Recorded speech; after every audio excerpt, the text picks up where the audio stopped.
कहानी एक ऐसे घर से जहां शादी का माहौल है, लेकिन टेंशन और शांति इतनी कि शादी का घर किसी जंग के मैदान जैसा दिख रहा था।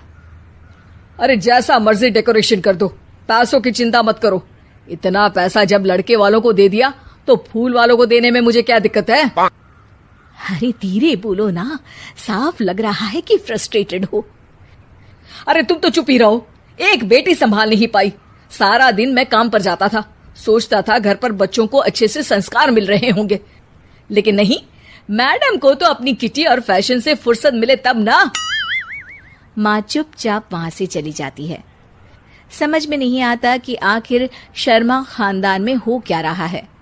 कल तक चिड़िया सी फुदकने वाली शीना की शादी यूं अचानक एक मोटे काले लड़के से क्यों हो रही है? शीना कमरे में हाथ में गुड़िया लिए बोलती है, मेरे साथ जो हो रहा है ठीक हो रहा है। तुम तो सब जानती हो, साहिल मेरे लिए भगवान है। अब जब वो ही नहीं मिला तो फिर कोई भी हो, जिंदगी ही तो जीनी है, जी लेंगे। बाहर शीना की बुआ किसी से बात करती है। अरे मोटा नहीं, उसे तो खाते पीते घर का कहते हैं। अब ओबेरॉय का नाम भी किसी को बताने वाली बात है। उनका इकलौता लड़का तो करोड़ों की सामी तो है ही। अरे हमारी शीना बिटिया तो रानी बनेगी, रानी। इन सब के बीच कहीं कोने पर शीना हाथ में मेहंदी सजाए बैठी थी और आंखों में आंसू सजाए। और वो समय भी आ जाता है जब शीना मंडप के नीचे हाथ में वरमाला लिए खड़ी होती है, लेकिन तभी अफरा तफरी मच जाती है। कोई कहता है, अरे लड़के की माँ को हार्ट अटैक आ गया। अरे अच्छी खासी थी, कैसे हो गया? अरे कहते हैं ना, किसी किसी लड़की के पैर अच्छे नहीं होते, हो सकता है कि मनहूस है ये लड़की। शीना पास खड़ी सब सुन रही थी। फिर शीना अपने कमरे में आ जाती है। शादी ये कहकर नहीं होती कि लड़की मनहूस है। अब लगातार शीना के लिए लड़के देखने आते, लेकिन आस पड़ोस या किसी के कहने पर शादी हर बार टूट जाती।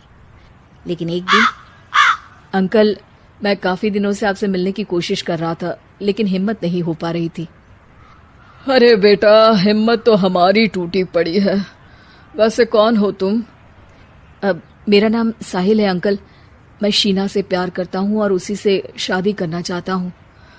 अरे अब तो किस जात के हो ये भी मायने नहीं रखता। बेटा, मेरी बेटी मनहूस है। ये सब कहते हैं कि इसीलिए उसकी शादी नहीं हो पा रही। अगर तुम शादी करने को तैयार हो तो ठीक है।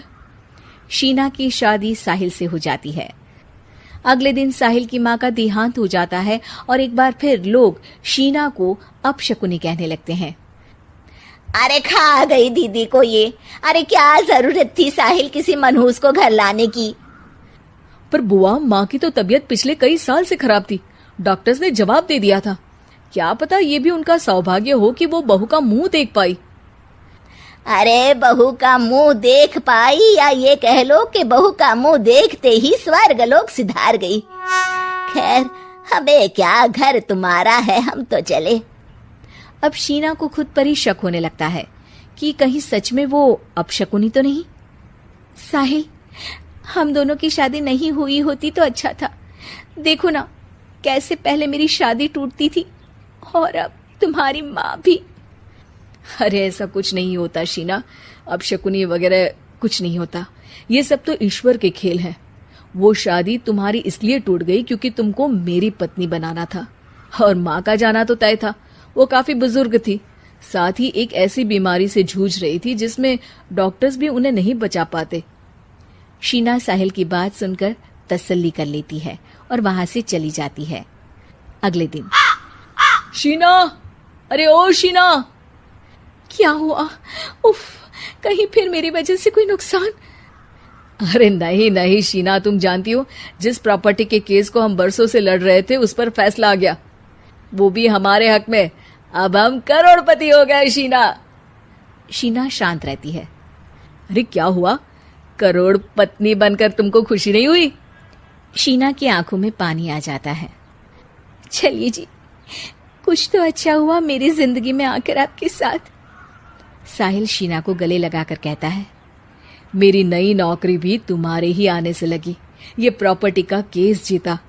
सब कुछ तो तुम्हारे आने के बाद ही हुआ, फिर तुम मनहूस कैसे? ये सुनकर शीना खुश हो जाती है।